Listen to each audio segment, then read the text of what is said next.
Spirit of ELISA అనే వర్తమానం విన దేవుని యొక్క వాక్యాన్ని మనం ధ్యానం చేస్తున్నాం. దేవుడు ఏలియా యొక్క ఆత్మను 5 సార్లు తన సేవ నిమిత్తము ఆయన వాడుకుంటాడు. ఆయన దేవునికి స్తోత్రం, హల్లెలూయా. సో దేవుని ప్రవక్తలోకి వెళ్ళి ప్రవక్త ఇచ్చిన వర్తమానంలోకి వెళ్ళి మనము లేఖనాలు ధ్యానం చేస్తున్నాం. దేవునికి స్తోత్రం, హల్లెలూయా. ఇక్కడ 19వ అధ్యాయం మొదటి రాజులు 19వ అధ్యాయం మొదటి లేఖనం మనం చదువుకుంటే, ఏలియా చేసినదంతయు అతడు ఖడ్గము చేత ప్రవక్తలనందరినీ చంపించిన సంగతియు అహాబు యెజబేలునకు తెలియజెప్పగా, యెజబేలు ఒక దూత చేత ఏలియాకు ఈ వర్తమానం పంపించెను. రేపు ఈ వేళకు నేను నీ ప్రాణమును వారిలో ఒకని ప్రాణం వలె చేయనెడల దేవుడు నాకు గొప్ప అపాయము కలగజేయునుగాక.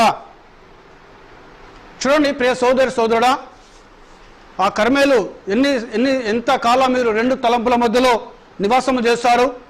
యెహోవా దేవుడైతే యెహోవాను సేవించండి, బయలు దేవుడైతే బయలును సేవించండి అని ఆ కర్మేలు కొండ మీద ఆయన మాట్లాడినప్పుడు ఇశ్రాయేలు ప్రజలందరూ కూడా అది సమ్మతం, మాకు ఒక బలి పశువునివ్వండి, మేము బలి పశువును వధించి బలిపీఠము కట్టి దానికోసం మేము ప్రార్థన చేస్తాం. ఏ దేవుడైతే ఆకాశం మీకెళ్ళి అగ్ని కురిపించి ఆ బలి పశు మాంసంను దహించి వేస్తాడో ఆ దేవుడే నిజమైన దేవుడు. మీరు బయలుదేవత నామంలో మీరు ప్రార్థించండి, నేను మా ప్రభు నామంలో నేను ప్రార్థన చేస్తానని ఏలి అన్నాడు. అప్పుడు బయలు యొక్క ప్రవక్త 450 మంది, ఆశ్చర్య దేవత యొక్క ప్రవక్త 400 మంది, 850 మంది ఒకవైపు ఉన్నారు. నేను ఒకడనే ఉన్నాను నేను, కాబట్టి మీరు ఎక్కువ మంది ఉన్నారు. మీరు మొదట ప్రార్థించండి, మీరు బలిపీఠం సిద్ధం చేసుకోండి, మీరు బలిపశు వధించి మీరు ప్రార్థించండి. మీ దేవుడు కనుక అగ్నిని కురిపిస్తే బయలే నిజమని దేవుడు నమ్ముదాం. దేవునికి స్తోత్రం, హల్లెలూయా. ఒకవేళ బయలు కనుక కురిపించకపోతే ఆకాశం యొక్క అగ్నిని వదిలేసి మేము ఏ దేవుని అయితే సేవిస్తున్నామో యేసు ఆ ప్రభు ఇస్రాయేలు దేవుడు ఆ యేసు క్రీస్తు కనుక ఆకాశం యొక్క అగ్నిని కనుక కురిపిస్తే ఆయనే నిజమైన దేవుడు అని మనం నమ్ముదాం. ఈ మాట చెప్పాడు. వాళ్ళు 850 మంది ఒకవైపు వెళ్ళారు, బలిపశు వధించారు, ప్రార్థన చేశారు. సాయంకాలం వరకు కూడా ఎలాంటి అగ్ని కురిపించబడలేదు. సాయంకాలం సమయం అయింది.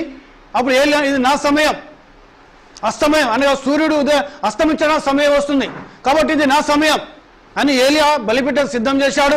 12 గోత్రాల ప్రకారం 12 వంశాల ప్రకారం 12 రాళ్ళు తీసుకున్నాడు, బలిపీఠం కట్టాడు. పడిపోయిన బలిపీఠంను ఆయన మరలా కట్టాడు. దేవునికి స్తోత్రం, హల్లెలూయా. ఇక్కడ చూడండి, అనగా బలిపీఠం అనగా ప్రార్థనా జీవితానికి సదృశ్యమైనది. ఇశ్రాయేలు జీవితంలో ఇశ్రాయేలు ప్రజలు ప్రార్థన వదిలేశారు, ఆరాధన వదిలేశారు, దేవుని మందిరాన్ని కూడా రావడం మానేశారు, దేవుని సన్నిధిని ప్రేమించడం మానేశారు, దేవుని గణపరచడం మానేశారు, దేవుని ఆరాధించడం మానేశారు. దేవుని విషయమైన అనగా అబ్రహాం, ఇస్సాకు, యాకోబుల దేవుడు ఆయన విషయమైన ఏ క్రియలు చేయడం మానేశారు. ఎవరైనా దేవుని భక్తులుంటే వారు రహస్యముగా కొండలలో అడవులలో వారు దేవునికి ప్రార్థన చేస్తూ ఉంటే యొక్క ఇంట్లో పనిచేస్తున్న ఆ ఉపాధ్యాయుడు అనబడుతున్న వ్యక్తి వాళ్ళని పోషించడం ప్రారంభిస్తున్నారు. రహస్యముగా వారికి అన్నము పానములు వస్త్రములు ఇచ్చి వారిని కాపాడడం ప్రారంభిస్తున్నారు. అనగా ఆ కాలంలో అనగా అహాబు పరిపాలిస్తున్న కాలంలో భయంకరమైన పరిస్థితి.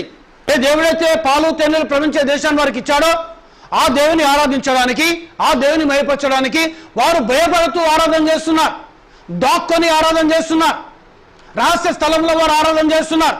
అంటే చూడండి, ఆ కాలం అనగా అహాబు పరిపాలిస్తున్న కాలంలో అహాబు యొక్క పరిపాలన అంటూ లేదు, పూర్తిగా యెజబేలే.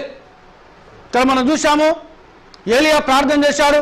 ఆయన ప్రార్థన ప్రారంభించమనగా ఈ క్రియలు నా అంతటా నేను చేయటం లేదు ప్రభువా, ఇది నీ సెలవు లేకుండా నీవు నా ద్వారా ఈ క్రియలు చేస్తున్నావని, నీ ఆజ్ఞ ప్రకారమే నేను చేస్తున్నానని వీరు గ్రహించినట్లుగా ఆకాశం యొక్క అగ్నిని కురిపించి ఈ బలిపశు మాంసమును దహించివేయని ఏలియా ప్రార్థన స్టార్ట్ చేశాడు.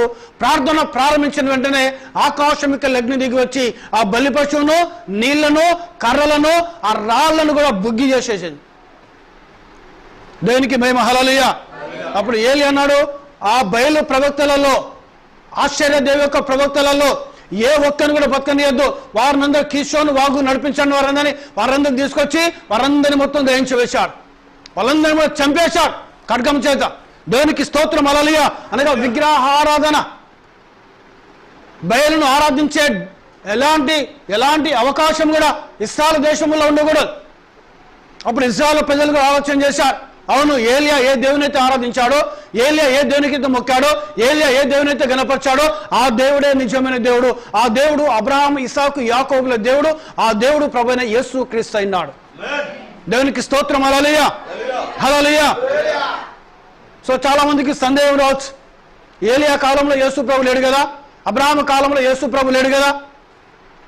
కానీ యేసు ప్రభు అన్నాడు, నేను అబ్రహాము కంటే ముందున్నవాడని అన్నాడు ఆయన.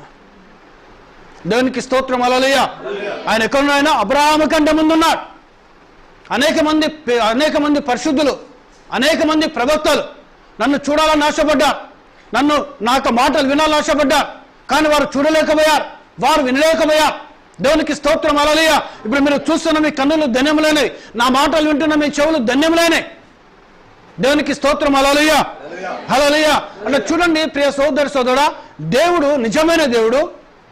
వీరు నిజమైన దేవుని వదిలేసి ఒక విగ్రహాలను మొక్కడం ప్రారంభించారు. బయలు అనే విగ్రహమును, ఆషేరు అనే విగ్రహమును వారు మొక్కడం ప్రారంభించారు ఇశ్రాయేలు ప్రజలు.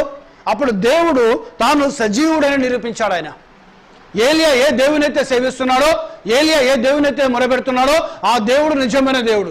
ఏలియా మాట్లాడుతున్న మాటలు, ఏలియా చెప్తున్న వాక్యము అది దేవుని యొక్క దేవుడే ఆయనలోనే మాట్లాడుతున్నాడు అనేది రుణి చేయడానికి దేవుడు అగ్నిలో దిగి వచ్చి ఆయన సాక్ష్యం చెప్పడం ప్రారంభించాడు. ఆయన దేవునికి స్తోత్రం. హల్లెలూయా, హల్లెలూయా. వాళ్ళని చంపిన సంగతి అహాబు వచ్చి యెజబెలుకు తెలియజేస్తున్నాడు, తన భార్యకు తెలియజేస్తున్నాడు. కర్మేలు కొండ మీద ఏలియా ఒక షరతు పెట్టాడు, ఒక ఛాలెంజ్ చేశాడు. బయలుదేవత ప్రవక్తలు 450 మంది, ఆశ్చర్య దేవ ప్రవక్తలు 400 మంది, 850 మంది ఒకవైపు ఉన్నారు, ఏలియా ఒకవైపు ఉన్నారు. వారు ప్రార్థన చేశారు, వారు బయలు ప్రవక్తలు ప్రార్థించారు, ఆశ్చర్యదేవి ప్రవక్తలు ప్రార్థన చేశారు. కానీ ఆకాశమిక అగ్ని రాలేదు, బలి పశువును దహించి వేయలేదు. ఏలియా ప్రార్థన ప్రారంభించిన వెంటనే, ఏలియా మొరపెట్టడం ప్రారంభించిన వెంటనే ఆకాశమిక అగ్ని దిగి వచ్చి ఆ బలి పశువును దహించి వేసింది. దేవునికి స్తోత్రం. హల్లెలూయా అని యెజబెలుకు చెప్పడం ప్రారంభించాడు. చెప్పి కీషోను వాగులోకి వారిని తీసుకొని పోయి ఆ బయలు ప్రవక్తలను, ఆశ్చర్యదేవి యొక్క ప్రవక్తలను 850 మందిని ఖడ్గముతో హతం చేశాడు. అది విని యెజబెలు ఏమంటుంది? రేపు ఈ వేళకు ఆ ప్రవక్తలలో ఒకని ప్రాణం వల్ల నీ ప్రాణం ఉండునుగాక అని చెప్తున్నది. దేవునికి స్తోత్రం. హల్లెలూయా. బైబిల్ చెప్తుంది ఏలియా కూడా భయపడ్డాడు. చూడండి అక్కడ ఏమంటున్నాడు ఆయన, 2వ వాక్యం. యెజబెలు ఈ ఒక దూత చేత ఏలియాకు ఈ వర్తమానం పంపించను, రేపు ఈ వేళకు నేను నీ ప్రాణమును వారిలో ఒకని ప్రాణం వలె చేయనేడలా దేవుడు నాకు గొప్ప అపాయము కలగజేయునుగాక. కాబట్టి అతడి సమాచారం తెలుసుకొని తన ప్రాణము కాపాడుకున్నట్టుగా పోయి యూదా సంబంధమైన బెయేర్షెబాకు చేరి అచ్చట ఉండమని తన దాసునితో చెప్పి తాను ఒక దిన ప్రయాణం అరణ్యంలోనికి పోయి ఒక బదిరి వృక్షము కింద కూర్చుండి మరణాపేక్ష గలవాయ్, యెహోవా నా పితరుల కంటే నేను గొప్పవాడను కాను, ఇంత మటుకు చాలును, నా ప్రాణము తీసుకొనమని ప్రార్థన చేశాను. దేవునికి స్తోత్రం. హల్లెలూయా. చూడండి ఆయన చేసింది దైవ సంబంధమైన క్రియ, దేవుని సంబంధమైన క్రియలు చేశాడు. ఆ దుర్మార్గురాలు, ఆ హంతకి తాను ప్రవక్తిని అని చెప్తున్నది. యెజబెలు ఎవరట? ప్రవక్తిని, హంతకురాలు, దేవుని భక్తులను చంపిస్తున్నది. సో ఈరోజు కూడా ప్రియ సోదరుడా, ఈరోజు కూడా యెజబెలు యొక్క స్పిరిట్ ఉన్నది, యెజబెలు యొక్క ఆత్మ ఉంది. ఏ స్త్రీ అయితే పుల్పిట్ మీద నిలబడి దేవుని యొక్క వాక్యం ప్రకటిస్తుందో ఆమెలో యెజబెలు యొక్క ఆత్మ ఉన్నది. దేవునికి స్తోత్రం. హల్లెలూయా. ద రిలీజియన్ ఆఫ్ యెజబెల్, యెజబెలు యొక్క మతం. దేవుని ప్రవక్త బ్రదర్ బ్రానమ్ మాట్లాడాడు. దేవునికి స్తోత్రం. హల్లెలూయా. ఏ స్త్రీ అయితే స్త్రీకి అధికారం లేదు, పురుషుని వలె బలిపీఠ నిలబడి బైబిల్ వాక్యం ప్రకటించే అధికారం స్త్రీకి లేదు. దేవునికి స్తోత్రం. కానీ ఈ రోజుల్లో చాలా మంది స్త్రీలు బైబిల్ కాలేజీలోకి వెళ్ళి బైబిల్ తర్ఫీదు పొందుకొని బైబిల్ ట్రైనింగ్ చేసి వాళ్ళు వాక్యం పులిపిడి మీకెళ్ళి వాక్యము ప్రకటించడము ప్రారంభిస్తున్నారు. ప్రవక్త బ్రదర్ బ్రానమ్ అన్నాడు, వారిలో ఉన్నది యెజబెలు యొక్క ఆత్మ అయినది అన్నాడు. ఆయన దగ్గర పుస్తకాలు ఉండే చదవండి, యెజబెలు మొత్తం అనే వర్తమానంలో ఈ మాటలు నేను చెప్తున్న మాటలు అందులో ఉంటాయి, మీరు చదవండి. మీ దేవునికి స్తోత్రం. హల్లెలూయా. సో ఈ అంత్యకాలంలో అపాయకరమైన దినములు, సాధ్యమైతే ఏర్పరచబడిన వారిని మోసము చేయుటకై సూచక్రియలు మహత్కారములు అద్భుతాలు చేస్తారన్నాడు ఆయన.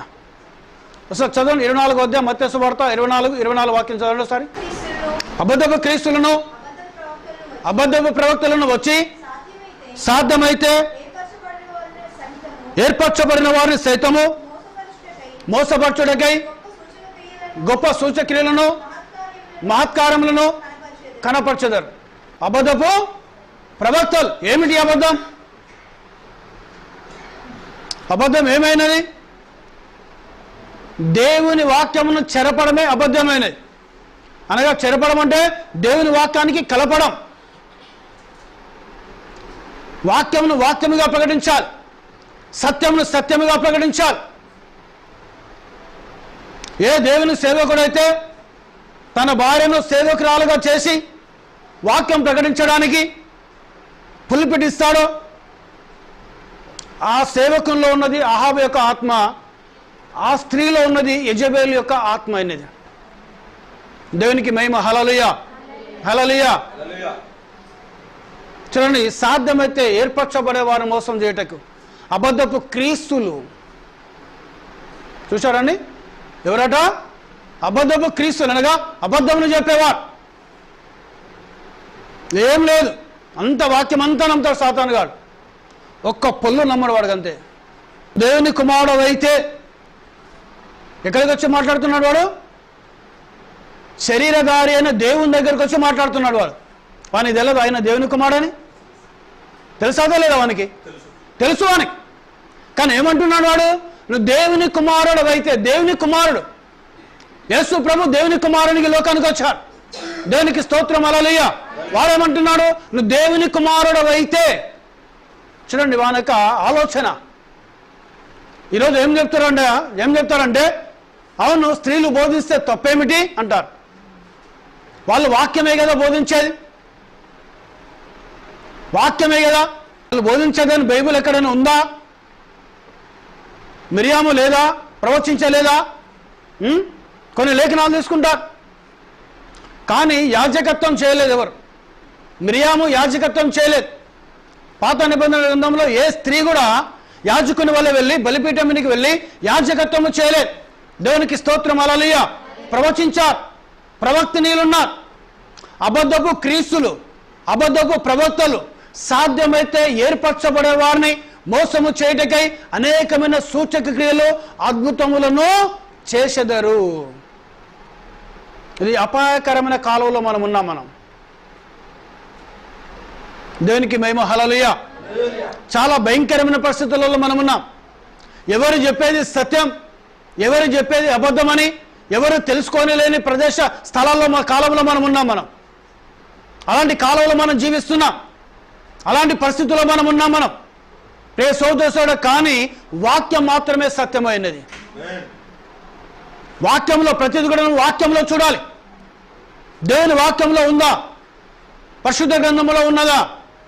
పరిశుద్ధ గ్రంథంలో ఉంటే అది సత్యమైనది, పరిశుద్ధ గ్రంథంలో లేకపోతే అది అసత్యం. దేవునికి స్తోత్రం, హల్లెలూయా. సో ఏలీ అదే ప్రార్థించాడు, నేను చేస్తున్న ఈ క్రియలు నా అంతటా నేనే కాదు ప్రభా, నీ సెలవు లేకుండా నేను ఈ క్రియలు చేయటం లేదు, ఇవి నా ద్వారా నీవు చేస్తున్నావని ఇది మీరు తెలుసుకోవడానికి ఆకాశం యొక్క అగ్ని కురిపించి దీన్ని దయించే ప్రభా అని ప్రార్థించాడు ఆయన.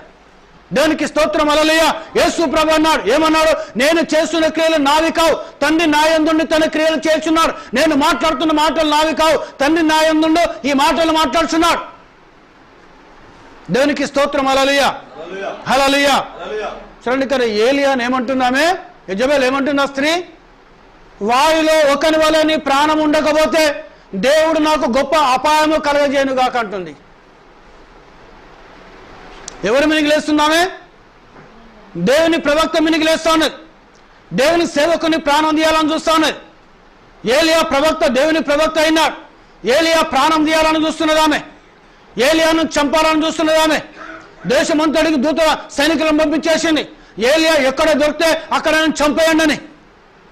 అప్పుడు ఏలియా ఒక మానవుని వలె దేవునికి మొరబెడుతున్నాడు, ప్రభా ఇంత మట్టుకు చాలు, నా పితరుల కంటే నేను గొప్పవాడని కాను ప్రభా, ఏమాత్రం గొప్పవాడని కాదు ప్రభా, నా ప్రాణం తీసుకో ప్రభా అని ఏలియా ప్రార్థన చేస్తున్నాడు. ఆయన ఎక్కడికి వెళ్ళాడు? ఆయన ఒక అరణ్యంలోకి వెళ్ళాడు. అరణ్యంలో జీవించడం ప్రారంభించాడు.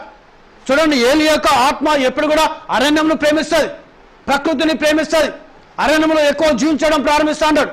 ఏకాంతంగా అరణ్యంలో దేవుని స్తుతించుకుంటూ, అరణ్యంలో దేవునికి ప్రార్థన చేసుకుంటూ, దేవుని కోసం జీవించడం ప్రారంభిస్తూ ఉంటాడు. ఆయన చాలా అరణ్యంలో అడవిని ప్రేమిస్తూ ఉంటాడు ఏలి ఆత్మ. దేవునికి మహిమ, హల్లెలూయా హల్లెలూయా, దేవునికి ఘనత కలుగును గాక. ఆ వృక్షము కిందికి పోయాడు. ఒక దేవుని దూత వచ్చి ఆయనకు పరిచర్య చేయడము ప్రారంభిస్తున్నాడు. ఆయనను తట్టి లేపాడు. లేచి, నువ్వు నీ శక్తికి మించిన ప్రయాణం నీకున్నది, నువ్వు లేచి భోజనం చేయి. కాల్చబడిన ఒక అప్పం ఉన్నది, నీళ్ళ బుడ్డు ఉన్నది అక్కడ.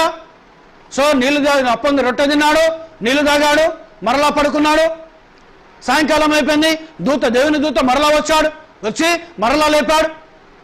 లేపి, నువ్వు మళ్ళీ రొట్టె తిను, బలం పొందుకొనివు అని ఏలియాను లేపి మళ్ళీ రొట్టె తిన్నాడు, నీళ్లు తాగాడు.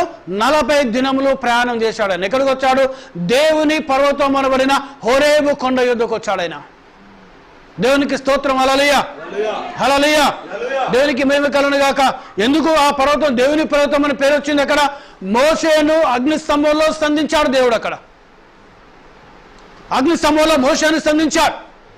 మోషేను యొక్క సేవకు సిద్ధపరిచాడు. అక్కడ అగ్నిస్తంభంలో దిగొచ్చి మోషేతో దేవుడు మాట్లాడాడు. మోషేతో ఏ దేవుడైతే అగ్నిస్తంభంలో దిగొచ్చి మాట్లాడాడో అదే అగ్నిస్తంభంలో దేవుడు ప్రత్యక్షమై ఏలియాతో మాట్లాడడం ప్రారంభించాడు. దేవునికి స్తోత్రం, హల్లెలూయా, దేవునికి మహిమ కలుగును గాక. దేవునికి స్తోత్రం. ఇంత మటుకు చాలును ప్రభా, నా ప్రాణం తీసుకోమని ప్రార్థన చేశాను.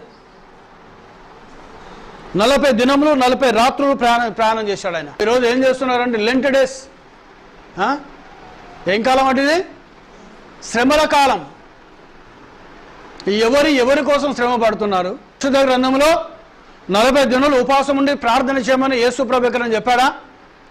లేదా అపోస్తలుడైన పౌలు చెప్పాడా? అపోస్తలుడైన పేతురు చెప్పాడా? అపోస్తలుడైన యాకోబు చెప్పాడా?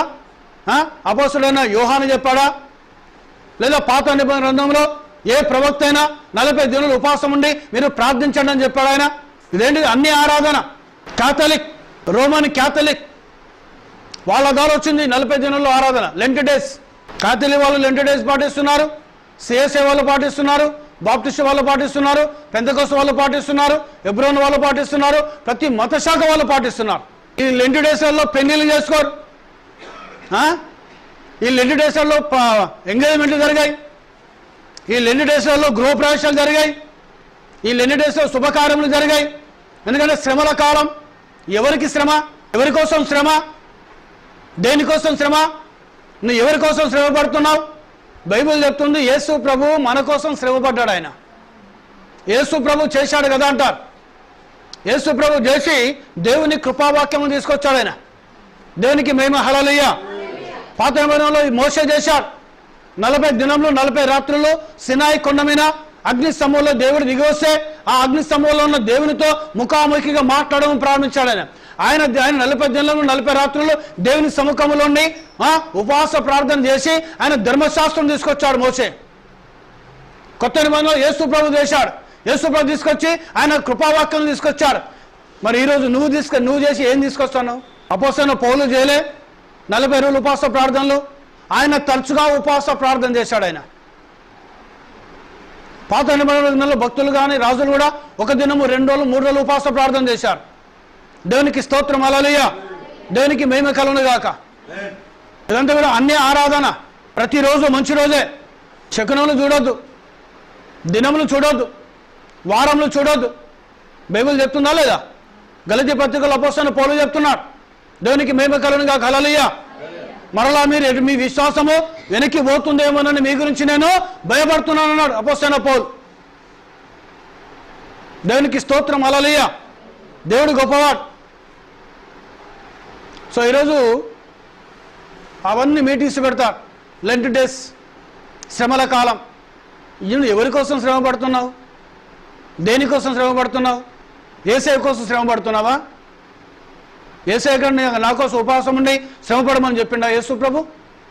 ఏ ఒక్క లేఖనం లేదండి ఆయన చెప్పినట్టుగా. కానీ శ్రమలు ఎక్కడున్నాయి శ్రమలు? ఎవరి కోసం శ్రమ? మన కోసం యేసు ప్రభు శ్రమలు. మన పాపాలు, మన అతిక్రమాలు, మన దోషాల కోసం దేవాతి దేవుడు, ఆకాశమునకు భూమికి సృష్టికర్త, అదృశ్యమైన దేవుడు ఆయన లోకాన్ని దిగొచ్చాడు. ఆయన లోకాన్ని మానవ రూపంలో దిగొచ్చాడు. ఆయన మానవ రూపంలో దిగొచ్చి మన కోసం ఆయన శ్రమపడ్డాడు.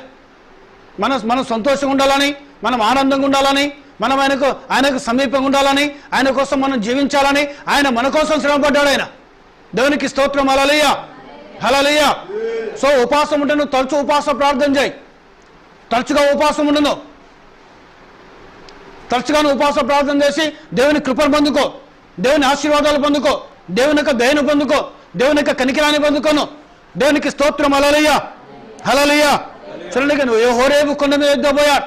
అది దేవుని పర్వతం. అది మోషేని అక్కడ సిద్ధపరిచాడు దేవుడు. దేవుని సేవ కోసం సిద్ధపరిచాడు. ఆయన సిద్ధపరిచి మోషేకు అధికారం ఇచ్చాడు. మోషేను ఒక దేవునిగా చేశాడు. ఆయన ఐగుప్తు దేశమునకు నీవు ఒక దేవుని మోషే అన్నాడు. దేవునికి మహిమ. హల్లెలూయా. నువ్వు ఏది పలుకుతావో అది చేస్తానన్నాడు దేవుడు. చూడండి, మోషే అందుకని నా వంటి ఒక ప్రవక్తను మీ సోదరులో మీ కొరకు దేవుడు పుట్టిస్తాడు, ఆయన మాట వినవలను అన్నాడు. ఆయన దేవునికి స్తోత్రం. హల్లెలూయా. చూడండి, ఆ మాట ఉంటుంది అపొస్తలుల కార్యంలో. ఆ మాట ఉంటుంది.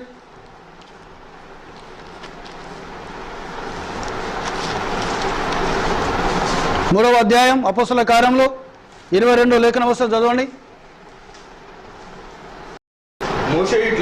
మోషే ఇట్లనను, ప్రభువైన దేవుడు నా వంటి ఒక ప్రవక్తను మీ సోదరులో నుండి మీ కొరకు పుట్టించును. ఆయన మీతో ఏమి చెప్పినను అన్ని విషయములలో మీరు ఆయన మాట వినవలను. ఆ ప్రవక్త మాట విననివాడు ప్రజల్లో ఉండకుండా సర్వనాశనమగును. ఎవరైనా నా వంటి ఒక ప్రవక్త.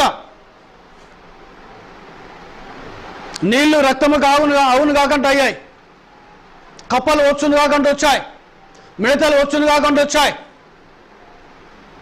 ఐగుప్తు దేశంతో చీకటి కమ్మును కాకుండా చీకటి కమ్మింది. ఇశ్రాయేలు ఇళ్లలో వెలుగున్నది కాకుండా ఇశ్రాయేలు ఇళ్లలో వెలుగున్నది. ఎర్ర సముద్రం రెండుగా విభజించబడింది కాకంటే రెండుగా విభజించబడింది. బండలోకి నీళ్ళు వచ్చును కాకంటే బండలోకి నీళ్ళు వచ్చాయి.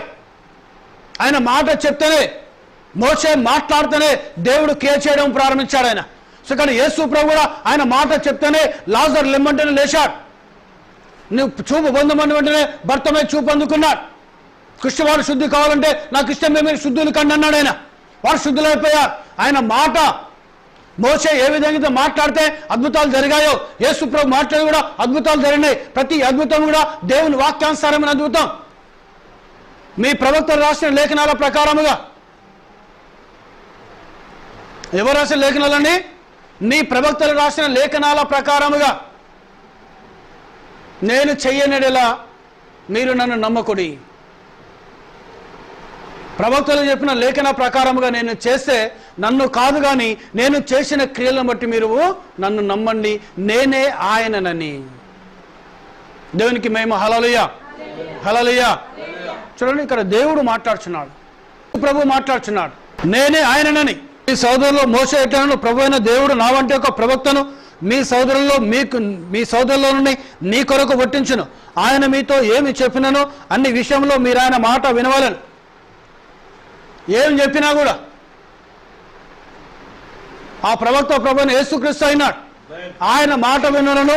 ఆయన మాట వినని వాడు ప్రజల్లో ఉండకుండా సర్వనాశనమగును. దేవునికి స్తోత్రం. హల్లెలూయా. ఆయన మాట వినాలి.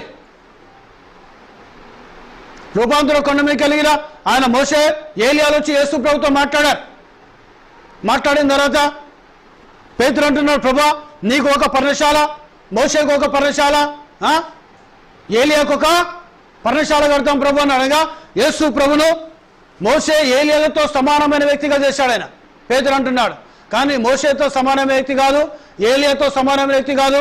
ఈ మానవులు ఆదాము నుండి చివరి మానవుని వరకు ఏ ఒక్క మానవుడితో సమానమైన వ్యక్తి కాదు.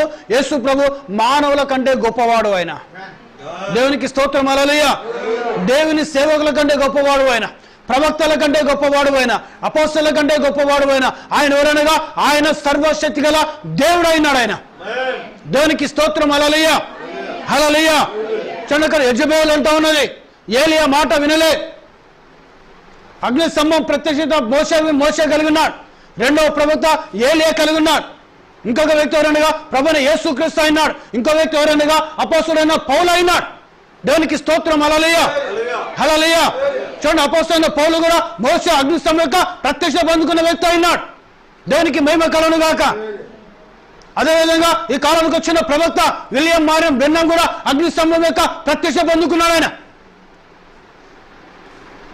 అందుకే the revolution of Jesus Christ, యేసు క్రీస్తు యొక్క ప్రత్యక్షత. ప్రకటన గ్రంథము దాని పేరేంటనగా the revolution of Jesus Christ, యేసు క్రీస్తు యొక్క ప్రత్యక్షత అయినది ప్రకటన గ్రంథం. ప్రకటన గ్రంథము యేసు క్రీస్తు అంటే ఎవరో చూపిస్తున్నాడు. అసలు యేసు క్రీస్తు ఏమైనాడో చూపిస్తున్నది. యేసు క్రీస్తు యొక్క శక్తి ఏమిటో చూపిస్తున్నది. ఆయన రూపం ఎలా ఉన్నదో చూపిస్తున్నది. ఆయన బలం ఎలా ఉన్నదో చూపిస్తున్నది. ఆయన ఎక్కడికి వెళ్ళి వచ్చాడు, ఏం చేస్తాడు, ఆయన ఎవరైనా చూపిస్తున్నది. దేవునికి స్తోత్రం. హల్లెలూయా. అందుకే సాతాను గాడు ప్రకటన గ్రంథం చదవాలంటే చదవనియాడు. అది చదువుతుంటే సేవకులకు భయం అవుతుంది, విశ్వాసులకు భయం అవుతుంది.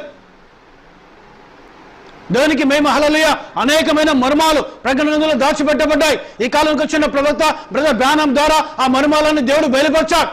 దేవునికి స్తోత్రం. హల్లెలూయా. దేవునికి ఘనత కలుగును గాక. సో ఈరోజు కూడా యెజబెల్ యొక్క స్పిరిట్, యెజబెల్ యొక్క ఆత్మ సంఘాలలో సంచారం చేస్తున్నది. యెజబెల్ ఆత్మ లేదని అనుకోకూడదు. యెజబెల్ ఆత్మ ప్రజలలో ఉన్నది.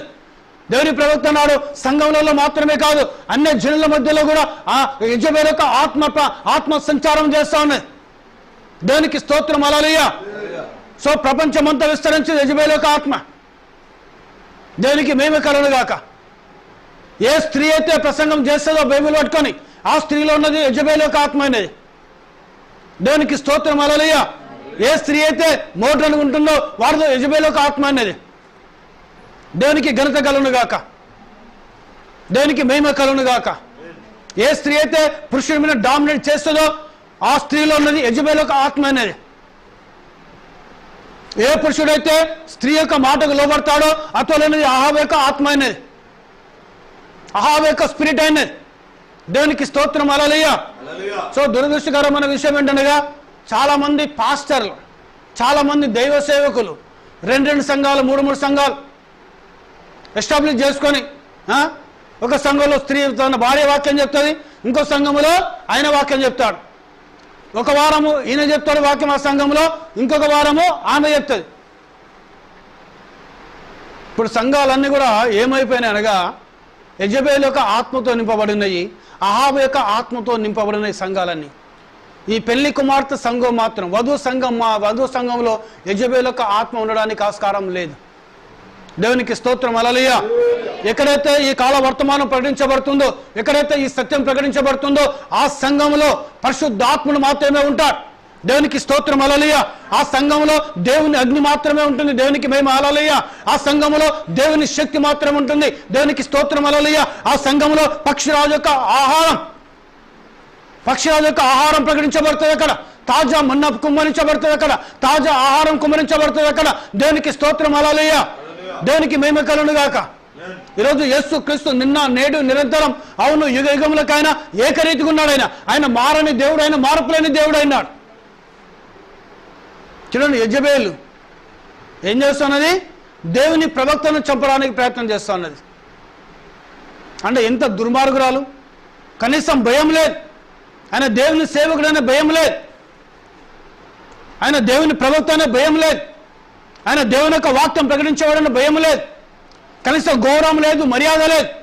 దేవునికి స్తోత్రం. హల్లెలూయా. దేవునికి మహిమ కలుగును గాక.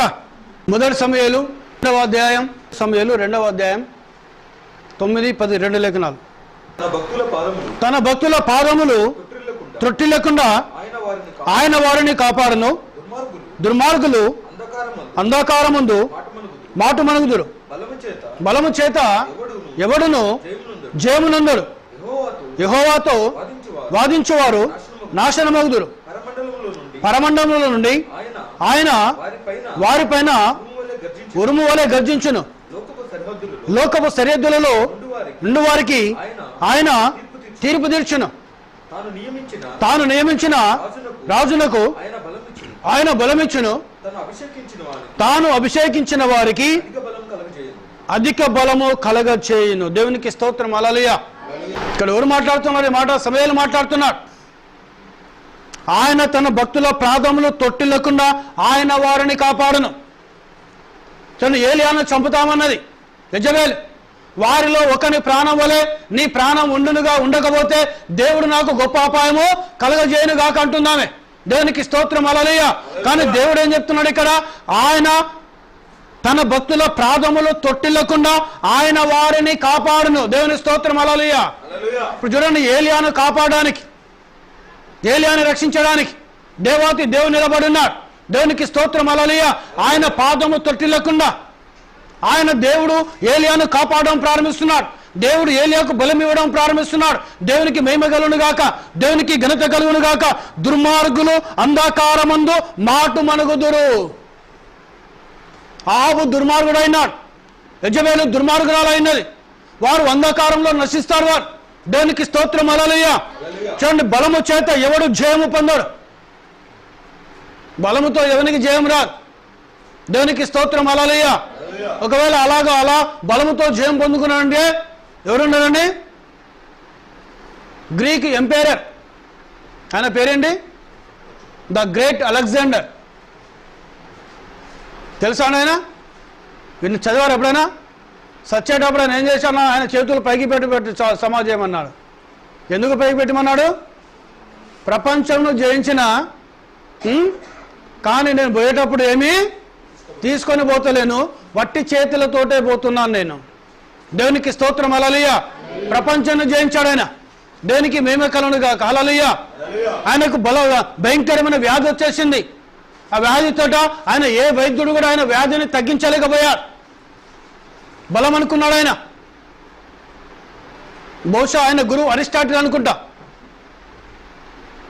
ఎవరో గ్రీకు తత్వవేత్త ఆయన గురువు. అరిస్టాటిలా కాదా వేరే నాకు కరెక్ట్ తెలియదు, కానీ ఆయనకు గురువు ఉన్నాడు. 30 సంవత్సరాల వయసులోనే ప్రపంచంలో జయించాడు ఆయన. దేవునికి స్తోత్రం. హల్లెలూయా. కానీ ఏం పెట్టాడు ఆయన? ఉత్త చేతులు చూపించాడు ఆయన. నేను ప్రపంచంలో జయించిన దేశాల డబ్బు మొత్తం కొల్లబెట్టుకొని పోయాడు. తెలుసా అండి? దేశాల డబ్బు మొత్తం కొల్లబెట్టుకొని పోయాడు. చివరికి మన భారతదేశంకి వచ్చాడు. భారతదేశంలో జయించలేకపోయాడు. సంధి చేసుకొని పోయాడు భారతదేశంలో. దేవునికి స్తోత్రం. హల్లెలూయా. దేవునికి మహిమ కలుగును గాక. సంధి అనగా సమాధాన పడిపోయాడు భారతదేశ రాజుతోటి. కానీ చనిపోయేటప్పుడు మాత్రం ఏమీ పట్టుకొని పోలేదు. అంటే ఆయన ఏమనుకున్నాడు? రాజులు ఈ బలము చేత ఎవడు జయం పొందాడు? ఎవరైనా బలం ఉంది కదా మనం విర్రవీగినాం అనుకోండి, నేను చాలా బలవంతుని కదా విర్రవీగినాం అనుకోండి. యెజబెల్ అదే విధంగా విర్రవీగుతున్నది. అహాబు రాజు అదే విర్రవీగుతున్నాడు. నేను చాలా బలవంతులం, మేము చాలా రాజులం. దేవునికి స్తోత్రం. హల్లెలూయా. ఈరోజు చాలా మానవులు కూడా బాగా విర్రవీగుతూ అంటారు. కొంచెం హోదా పెరిగిన వెంటనే వాళ్ళు విర్రవీగడం ప్రారంభిస్తూ అంటారు. గర్వపాటలు మాట్లాడడం ప్రారంభిస్తూ అంటారు. అహంకారంగా ఉంచడం ప్రారంభిస్తూ అంటారు. మేము గొప్ప వాళ్ళమని ఫీల్ కావడం ప్రారంభిస్తూ అంటారు. ప్రియ సోదరుడా, బలముతో ఎవడు కూడా జయాన్ని పొందలేడు. ఇది నా మాట కాదు, బైబిల్ చెప్తా ఉన్నది. దేవునికి స్తోత్రం. హల్లెలూయా. హల్లెలూయా. సో వాళ్ళు 850 మంది బలవంతులు ఉన్నారు అక్కడ. ప్రార్థన చేస్తే అగ్ని రాలేదు. ముసలివాడు ఏలియా గొంగని కప్పుకొని కర్ర పట్టుకొని ముసలివాడు ప్రార్థన చేశాడు. ఈయన ముసలివాడే కావచ్చు, కానీ ఈయనలో ఉన్న దేవుడు. దేవునికి స్తోత్రం. హల్లెలూయా. పరిశుద్ధాత్మ దేవుడు ఆకాశానికి భూమికి సృష్టికర్త అయిన దేవుడు ఆయనలో ఉండి చూడండి ఆయనను కాపాడము ప్రారంభిస్తున్నాడు. ఆయనను ఈరోజు చూడండి ప్రియ సోదరుడా, నువ్వు బలం ఉందని విరవేయగద్దు, అధికారం ఉందని విరవేయగద్దు, డబ్బు ఉందని విరవేయగద్దు, ఒక ధనం ఉందని విరవేయకూడదు, గొప్పవారని విరవేయకూడదు, గొప్ప చదువుకున్నా విరవేయడానికి ఆస్కారం లేదు. నేను చాలా గొప్పవారని విరవేయను అనుకోండి, ఒక దినం నీ గొప్పతనం పోతుంది, ఒక దినం నీ బలము పోతుంది, ఒక దినం నీ అధికారం పోతుంది, ఒక దినం డబ్బు పోతుంది, బిచ్చగాని అవుతా ఉన్నావు. దేవునికి స్తోత్రం. హల్లెలూయా. చూడండి, యెహోవాతో వాదించువారు నాశనమగుదురు. దేవునితో వాదించదు. దేవునితో వాదించేవారు నాశనమగుదురు.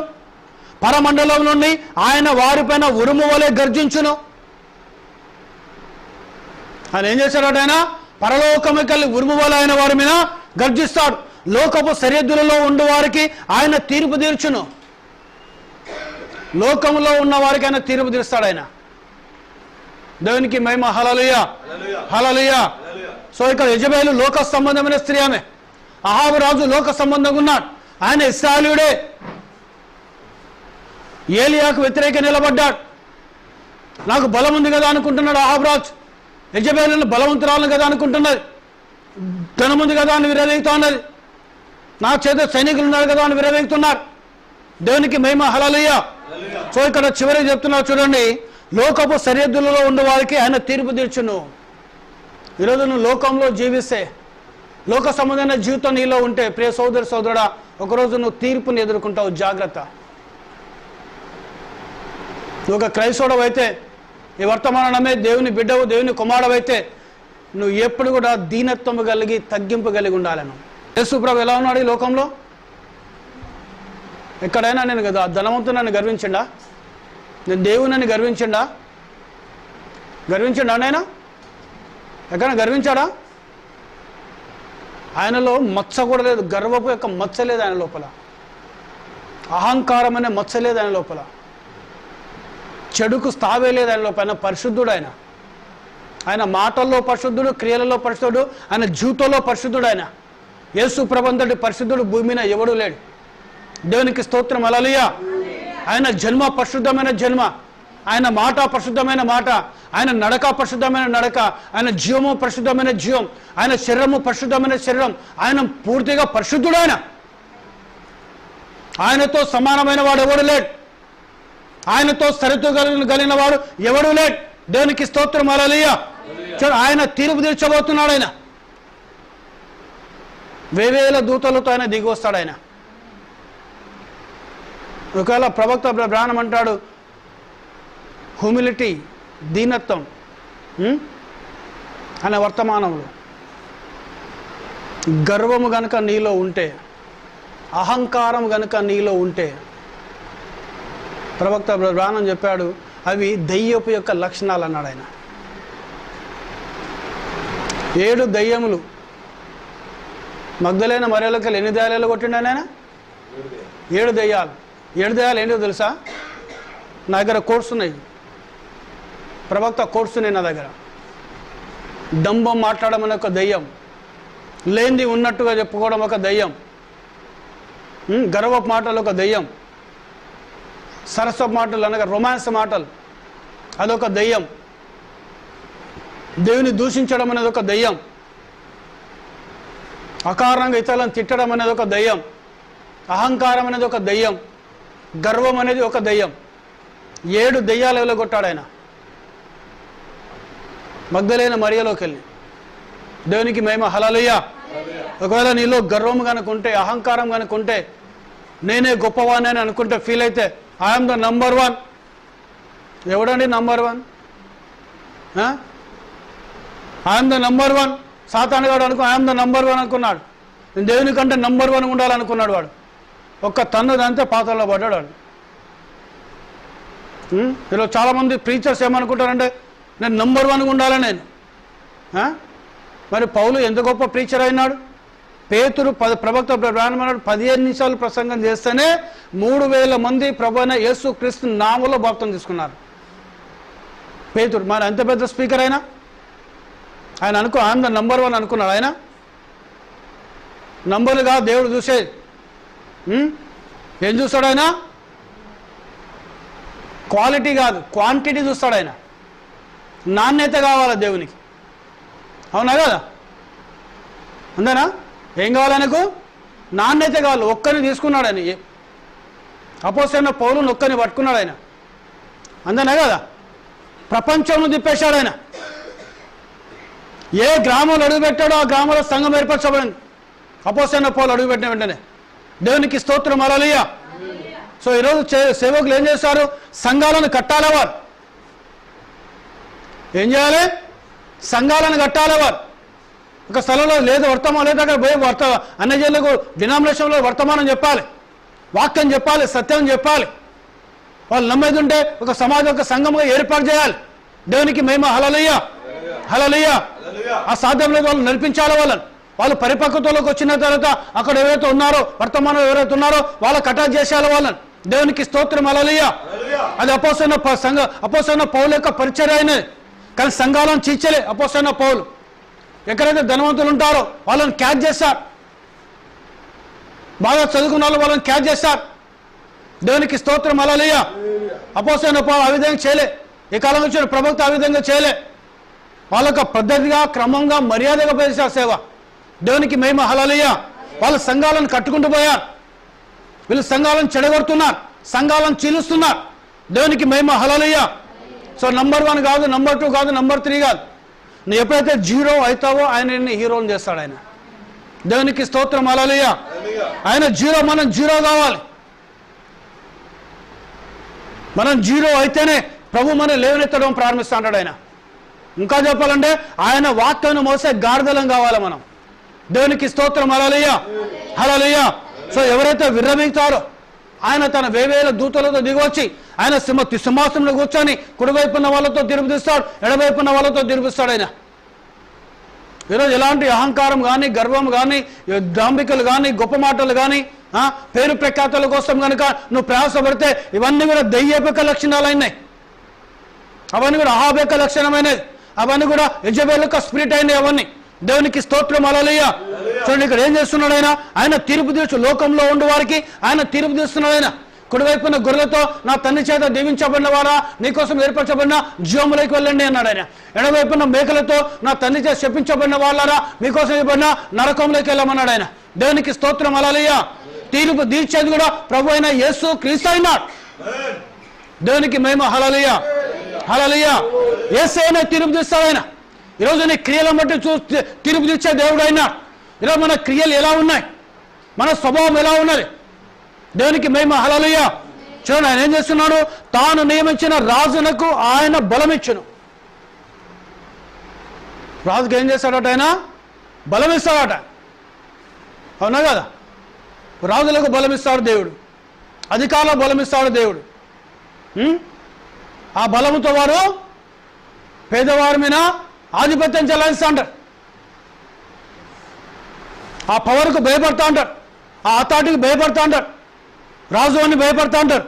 కానీ చూడండి కింద మాట చూడండి. తాను అభిషేకించిన వానికి అధిక బలము కలగజేయవాడు. ఎవరు అభిషేకించబడిన వాళ్ళు? దేవుని సేవకులు. ఏం సేవకులు? దేవుని వాక్యమును వాక్యముగా ప్రకటించే సేవకులు. దేవునికి స్తోత్రం. హల్లెలూయా. సత్యాన్ని సత్యముగా ప్రకటించే దేవుని సేవకులు అయినారు. దేవునికి మహిమ కలుగును గాక. రాజుకు బలమిచ్చేవాడు దేవుడు అయినాడు. అయితే తాను అభిషేకించిన వారికి అనగా ఎవరికి? దేవుని సేవకులకు అధిక బలము కలగజేసేవాడు యేసుక్రీస్తు అయినాడు ఆయన. దేవునికి స్తోత్రం. హల్లెలూయా. హల్లెలూయా. సో ఏలియా బలహీనమైన స్థితిలో అక్కడ ఉన్నాడు. ఆయన మరణాపేక్షలో ఉన్నాడు. ఆయన ఒక మనిషిని వల్లే ప్రార్థన చేస్తున్నాడు ఏలియా అక్కడ. దేవునికి మహిమ. హల్లెలూయా. ఇంతవరకు చాలు ప్రభువా, జ్ఞానం తీసుకో ప్రభువా, నా పితరుల కంటే నేను గొప్పవాణ్ణి కాదు ప్రభువా. నా ప్రార్థన చేస్తే అగ్ని దిగొచ్చిన నా పితరుల కంటే గొప్పవాణ్ణి కాదు ప్రభువా, అబ్రహాం కంటే గొప్పవాణ్ణి కాదు ప్రభువా, యాకోబు కంటే గొప్పవాణ్ణి కాదు ప్రభువా, ఇస్సాకు కంటే గొప్పవాణ్ణి కాదు ప్రభువా, మోషే కంటే గొప్పవాణ్ణి కాదు ప్రభువా, యోసేపు కంటే గొప్పవాణ్ణి కాదు ప్రభువా. చూడండి ఎంత తగ్గింపు అండి ఏలియాలో. అవునా కదా? వాస్తవమా కదా? అంతేనా అండి? దేవునికి స్తోత్రం. హల్లెలూయా. సరే ఈరోజు మనం గొప్పవాళ్ళం కాదు. ఏలియా లాంటి వ్యక్తే దేవుని దగ్గరికి వచ్చి ప్రార్థిస్తున్నాడు. ఇంతవరకు చాలు ప్రభా, నా పితల కంటే గొప్పవాణ్ణి కాదయ్యా, నన్ను తీసేసుకో. చూడండి ఎలాంటి ప్రార్థన అనేది. ఒక పరిసేయుడు వచ్చాడు, ఒక సుంకరి వచ్చాడు దేవుని మందిరంలోకి. ఇద్దరు ప్రార్థన చేస్తున్నారు. ఇద్దరు దేవుని మందిరంలోకి వచ్చారు. దేవునికి స్తోత్రం. హల్లెలూయా. అవునండి. పరిసేయుడు ప్రార్థన చేస్తున్నాడు. ఏమని ప్రార్థన చేస్తున్నాడు? ఈ ఉపమానం చెప్పింది ఎవరు? పరిసయ్య ప్రార్థన, సుంకరి ప్రార్థన నుంచి ఉపమానం చెప్పింది ఎవరండి? యేసుప్రభేనా? అవునా కదా? వాస్తవమేనా? అంటే ఆ ఉపమానం ఎందుకు చెప్పిండు ఆయన? ఎవరి కోసం చెప్పిండు ఆయన? మన కోసం చెప్పాడా? ఆయనకు అవసరం అది, మనకు అవసరం అది, విశ్వాసులకు అవసరం అది, ఈవెన్ సేవకులకు కూడా అది అవసరమైనది. దేవుని నమ్ముకున్న ప్రతి కుమారునికి ప్రతి కుమార్తెకు అది అవసరమైనది. దేవునికి స్తోత్రం. హల్లెలూయా. చూడండి, పరిసయుడు ప్రార్థన చేస్తున్నాడు, ప్రభువా వారానికి 2 సార్లు ఉపవాసం ఉంటున్నా, నా సంపాదన అంతటిలో నేను మీకు దశభాగం ఇస్తున్నా. ఇంకేమంటున్నాడు, ధర్మశాస్త్రం అంతా నేను జీవిస్తున్నానని, ఈ సుంకరి వలె పాపిగా ఉండనందుకు ప్రభువా నీకు వందనాలు తండ్రి అంటున్నాడు ఆయన. ఎవడు? పరిసయుని ప్రార్థన. పక్కవాంతో నీకేమవసరం? నీ ప్రార్థన నువ్వు చేసుకో దేవుని దగ్గర, నీ ఆరాధన నువ్వు చేసుకో దేవుని దగ్గర. నీకు దేవునికి అన్యోన్యమైన సంబంధం ఉండాలి. నీ ప్రార్థన దేవునితో ఉండాలి, దేవుని సముఖంలో ఉండాలి నీ ప్రార్థన. ఇంకేమంటున్నాడు? దేవునికి తెలియదా? నువ్వు వారానికి 2 సార్లు ఉపవాసం ఉంటే దేవునికి తెలియదా? నువ్వు ఏం చేస్తున్నావు దేవునికి తెలియదా? చెప్పాల్సిన అవసరం ఏమన్నా దేవునికి తెలియదా అండి? సో తనంతట తాను ఏమనుకున్నాడు? నీతిమంతుని అనుకుంటున్నాడు. ఆ సుంకరి వల్లే పాపినిగా ఉండనందుకు నేను నీకు వందనాలు అంటే ఈయన ఏమనుకుంటున్నాడు? నేను నీతిమంతుని మరియు నేను పరిశుద్ధుని అనుకుంటున్నాడు ఈ పరిసయుడు. సో ఈరోజు చాలామంది క్రైస్తవుల జీవితాలు అదే విధంగా ఉంటాయి. వాళ్ళకు వాళ్ళు ఫీల్ అవుతూ అంటారు, మేము పరిశుద్ధులం, మేము చాలా గొప్ప వాళ్ళం. ఇంకొక పాస్టర్ గారు అయితే అన్ని ఇంట్లోకి రానియాడు, ఈవెన్ సేవకులు ఇంట్లోకి రానియాడు, తనకి ఇష్టమైన వాళ్ళనే ఇంట్లోకి రానిస్తాడు ఆయన, వేరే వాళ్ళని ఇంట్లోకి రానియాడు. ఇంట్లోకి రానియర్ బ్రదర్ అంటాడు, రానియన్ బ్రదర్ నేను అంటాడు. అంటుడు ముట్టుడు ఎక్కడిది ఈ రోజుల్లో? ఇక కొంతమంది పాస్టర్లు అయితే విశ్వాసాలు ఇంట్లోకి రానియర్, గేట్ బయట నిలబెట్టి మాట్లాడతారు. వారు బయట నిలబడాలి, వారు ఇంట్లో అడుగు పెట్టనియరు. వారు నువ్వే పరిశుద్ధునివా? వాళ్ళు కాదా? నువ్వే నీతిమంతునివా? వాళ్ళు కాదా? వాళ్ళు ఏంటిదా డాంబికం? ఏంటి నీకు అది? ఎందుకంత అహంకారం నీకు? యేసుప్రభు ఏం చెప్తున్నాడు ఆయన? మీరంతా సహోదరులు అన్నాడు ఆయన. దేవునికి స్తోత్రం. హల్లెలూయా, హల్లెలూయా. మనమంతా ఏంటి? మనము సహోదరులం. మనం దేవునికి మేము హల్లెలూయా, హల్లెలూయా. దేవునికి ఘనత కలుగును గాక. తను తాను ఏమనుకు హెచ్చించుకుంటున్నాడు. ఈ సుంకర్ ఏం చేస్తున్నాడు?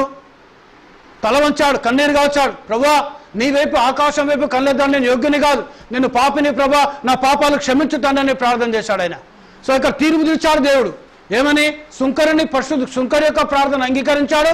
పాపిని అన్న సుంకరిని పరిశుద్ధుని చేశాడు. నీతిమంతుని పరిశుద్ధుని అనుకున్న ఈ పరిసయుని పాపిగా చేశాడు ఆయన. దేవునికి స్తోత్రం. హల్లెలూయా, హల్లెలూయా. చూడండి, తాను అభిషేకించిన వారికి అధిక బలము కలగజేయవాడు, అనగా దేవుని సేవకులకు. ఈరోజు ఏ వ్యక్తి అయితే దేవుని సేవ చేస్తున్నాడో, ఏ వ్యక్తి అయితే సువార్త ప్రకటిస్తున్నాడో, ఏ వ్యక్తి అయితే సత్యాన్ని ప్రకటిస్తున్నాడో, ఏ వ్యక్తి అయితే ఈ కాల వర్తమానం ప్రకటిస్తున్నాడో, ఆ వ్యక్తికి, ఆ సేవకునికి అధిక బలం దయచేస్తాడు దేవుడు. దేవునికి స్తోత్రం. హల్లెలూయా, హల్లెలూయా, హల్లెలూయా. చూడండి, ఇక్కడ ఏలియాకు బలపరుస్తున్నాడు ఆయన. ఏలియా అలసిపోయాడు ఆయన, ఏలియా ప్రార్థన చేస్తున్నాడు ఆయన, ఏలియా మరణాపేక్ష గలవాడు అయినాడు ఆయన. కానీ ఏం చేస్తున్నాడు? దేవుడు తన దూతను పంపించేశాడు. పంపించి ఏలియాను లేపాడు. లేపాక అప్పను రొట్టెనిచ్చాడు, ఒక నీళ్ళనిచ్చాడు. లేచి భోజనం చేసి, నువ్వు శక్తికి మించిన ప్రయాణం నీకున్నది. దేవునికి స్తోత్రం. హల్లెలూయా, దేవునికి మహిమ కలుగును గాక. శక్తికి మించిన ప్రయాణం నీకుంది ఏలియా. దేవుని కోసం పోరాటం చేశాడు ఆయన, దేవుని కోసం ప్రయాసపడ్డాడు ఏలియా, దేవుని కోసం యుద్ధం చేశాడు ఏలియా. చూడండి, ఏలియాను అభిషేకించిన దేవుడు తన సేవకులకు అధిక బలము దయచేశాడంట ఆయన. అందుకే తాను అభిషేకించిన వారిని ముట్టొద్దు, వారికి వ్యతిరేకంగా మాట్లాడొద్దు. వారికి ఇంకొక ఉపమానం చెప్పాడు యేసు ప్రభు.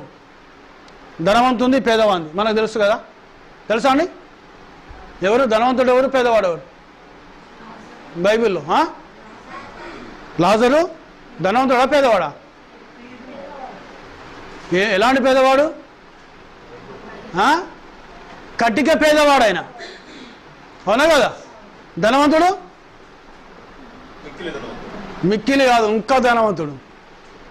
కొట్లు విప్పాడు, కొట్లు మొత్తం నింపమన్నాడు. తన ప్రాణంతో చెప్పు, నా ప్రాణమా తినము తాగము సుఖించము, విస్తారమైన ధనం ఉన్నది, అవునా కదా?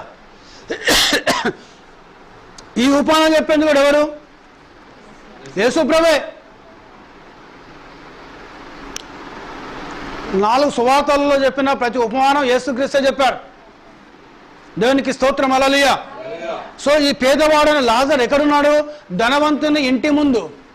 తాను తిని పడేసిన ఎంగిలి మెతుకులు తిని కురుపులతో యాతన పడుతుండ ఆయన, కష్టపడుతుండ ఆయన. లాజరు అయిన పేదవాడు ఆ ఎంగిలి మెతుకులు తింటున్నాడు. ఆయన తన ప్రాణాన్ని కాపాడుకుంటున్నాడు. ఆయన దేవునికి స్తోత్రం. హల్లెలూయా. అవునా కదా? తినడం దేనికోసం తినాలి? బతకడం కోసమా? కొంతమంది తినడం కోసం బతుకుతారు. నేను చాలామందిని చూశాను. నేను తినడం కోసమే బతుకుతారు వాళ్ళు. దేవునికి స్తోత్రం. హల్లెలూయా. సో మనం ఎందుకు బతకాలంటే బతకడం కోసం తినాలి. మనం తిండిపోతులు అయిండకుడు బైబిల్ చెప్తుంది. దేవునికి స్తోత్రం. హల్లెలూయా.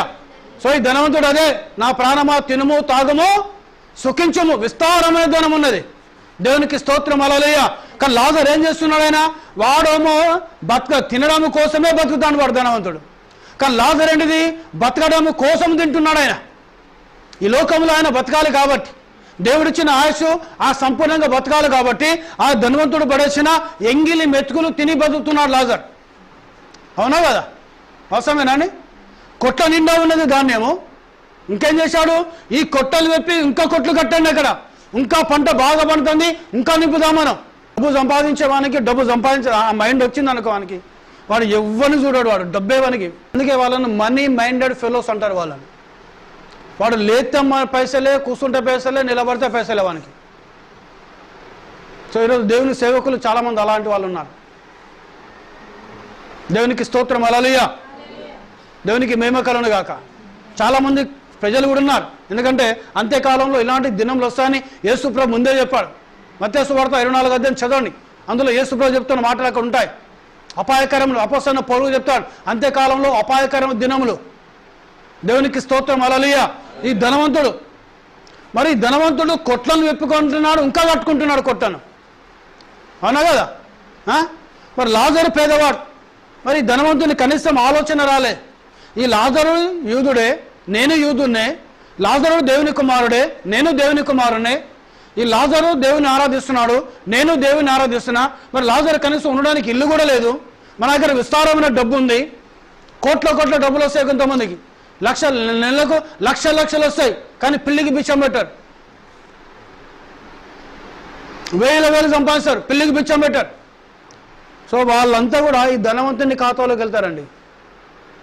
దేవునికి మహిమ. హల్లెలూయా. హల్లెలూయా. సో ఈరోజు మన దేవుడు పిసినారి దేవుడు కాదు. అవునండి, యేసుప్రభు ఆయనేనా తన గుప్పిలు విప్పి ప్రతి జీవి యొక్క కోరికను తృప్తిపరుస్తున్నాడు దేవుడు. దేవునికి స్తోత్రం. హల్లెలూయా. హల్లెలూయా. సో ఈరోజు మనం 4 ముద్దలు అన్నం తింటున్నామంటే దేవుని కృప. ఒక బుక్క నీళ్లు తాగుతున్నామంటే యేసయ్య కృప అది. ఓ మంచి వస్త్రాలు వేసుకున్నామంటే అది యేసయ్య కృప అది. యేసయ్య కృప ద్వారానే మనం బతుకుతున్నాం మనం. దేవునికి మహిమ. హల్లెలూయా. మీరు ఎలా నాకు తెలియదు, నేను మాత్రం యేసయ్య కృప ద్వారానే బతుకుతున్నాను నేను. దేవునికి మహిమ కలుగును గాక. చూడండి, ఆయనకు ఆలోచన రాలే. మరి పేదవాడు కదా, ఆయనకు ఒక ఇల్లు కట్టిద్దాం, హాస్పిటల్ తీసుకుపోయి ఆయనకు వైద్యం చేపిద్దాం, ఆయనకు మంచి ఆహారం పెడదామని ఆలోచన వచ్చిందా ధనవంతునికి? రాలే. మరి సీనాయి కొండ మీద ఏమని చెప్పాడు దేవుడు? నిన్ను వలె నీ పొరుగువాన్ని ప్రేమించమన్నాడు. ఎక్కడ ఉంది ధనవంతుల్లో ప్రేమ? అందుకే డబ్బులోనికి పేదవాళ్ళని ప్రేమించే మనసు ఉండదు, పేదవాళ్ళకు సాయం చేసే మనసు ఉండదు ధనవంతునికి. కానీ హోటల్ పోతే లక్షలు పెట్టుకుంటారు, ప్రయాణాలు చేస్తే లక్షలు ఖర్చు పెడతారు. దేవుడు ఇచ్చిన డబ్బును వ్యర్థంగా ఖర్చు పెడతా అంటారు. దేవునికి స్తోత్రం. హల్లెలూయా. ఒక పేద గ్రామంలో ఒక చర్చి కడతామంటే సహాయం చేయరు, ఒక చర్చికి సహాయం చేయరు, ఒక పేద సేవకునికి సహాయం చేయరు వారు. కానీ వాళ్ళ బ్యాంకు బ్యాలెన్స్లలో లక్షలు పడతాయి, నెలకు లక్షలు కోట్లు వస్తాండే వాళ్ళకు. కానీ పేదోడు పోతే ఇక చాలామంది డైలాగులు కొడతారు, మా ఇంటికి వస్తే వట్టి చేతులతో మేము పంపించాం మేమని. నేను మస్తు మందిని చూస్తాను సేవకులను నేను. ఆ మాట అంతా నోటి మాటే, అది క్రియలలో ఉండదు. అది ప్రజల మంది గొప్పదనం. నేను చాలా గొప్పవాని, నేను చాలామంది పేదోళ్ళకు సాయం చేస్తున్నాను నేనని. నీ కుడి చేయి చేసేది ఎడం చేయికి తెలియదు. అవునా కదా? ఎవరికి తెలియాలి? ఆయన చూడాలి. ఆయన దేవునికి స్తోత్రం. హల్లెలూయా. రహస్యమైనది ఏదీ లేదు ఆయనకు, సమస్తం తెలుసు ఆయన. దేవునికి మహిమ. హల్లెలూయా.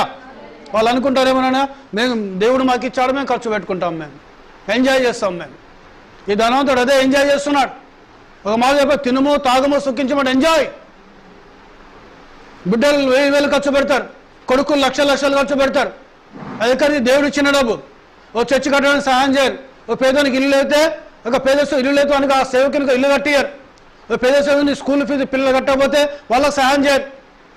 కానీ వాళ్ళ బ్యాంకులో లక్షలు కోట్ల డబ్బు పడతాయి. వాళ్ళకు మీటింగ్లు పెడతారు, లక్షలు పెట్టి, కోట్లు పెట్టి. దేవునికి స్తోత్రం, హల్లెలూయా. ఎవరు వస్తారయ్యా అక్కడికి మీటింగ్ల కంటే? దేవుని నమ్మిన వాళ్ళే వస్తారు అక్కడికి. అవునా కదా? వాస్తవమేనండి? యేసు దేవుని నమ్మిన వాళ్ళే వస్తారు. నువ్వు ఎవరికి సువార్త చెప్పాలి? తెలియని వానికి సువార్త చెప్పాలి.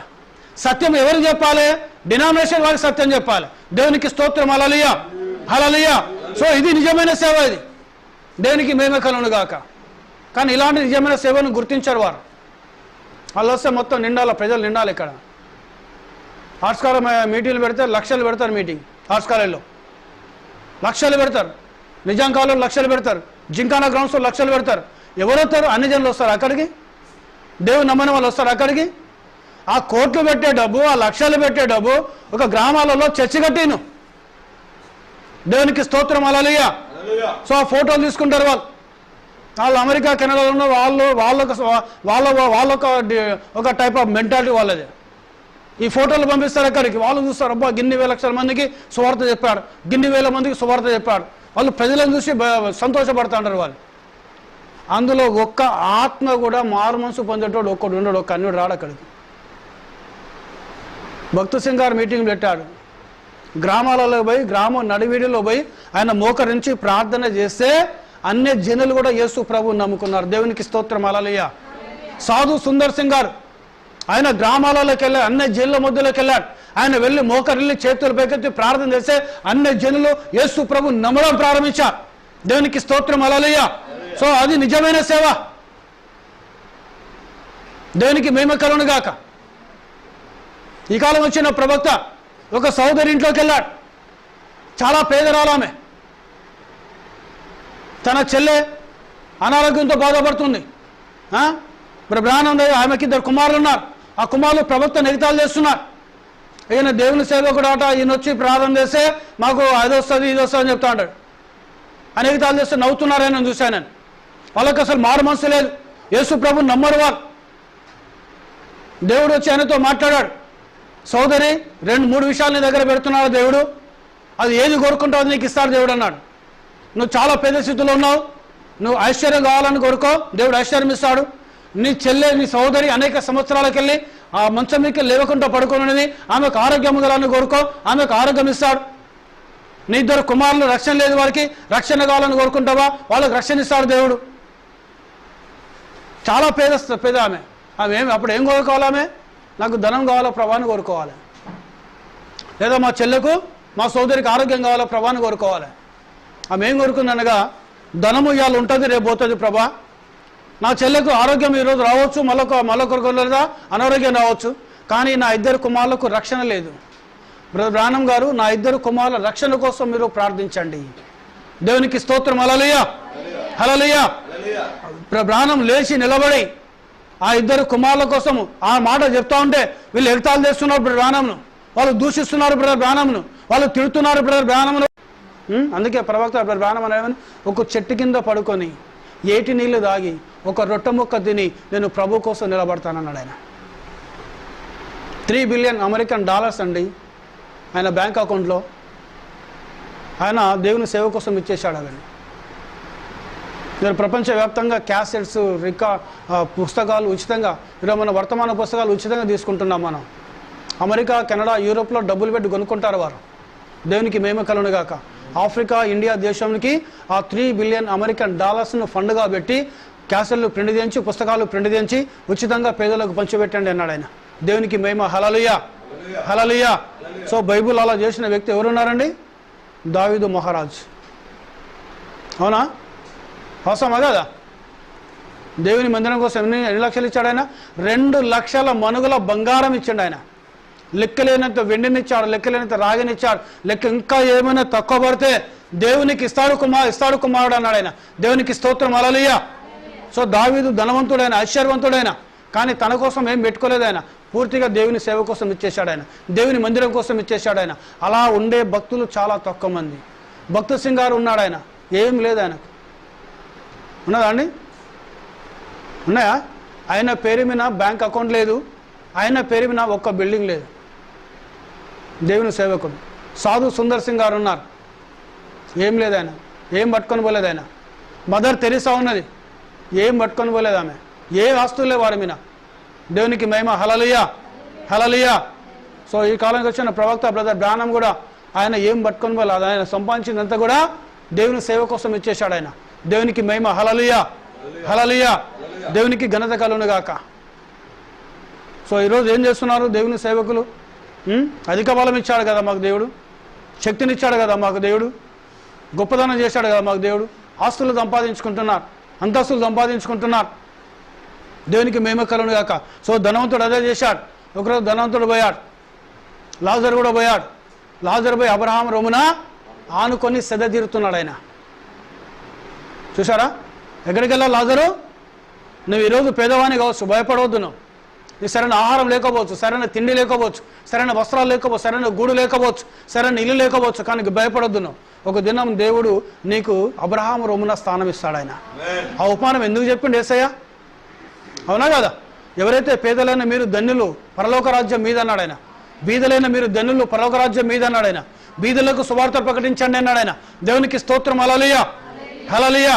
సో ధనవంతుడు పోయాడు. ఎక్కడ పోయాడు ధనవంతుడు? మరి లాజరు యూదుడే, ధనవంతుడు యూదుడే.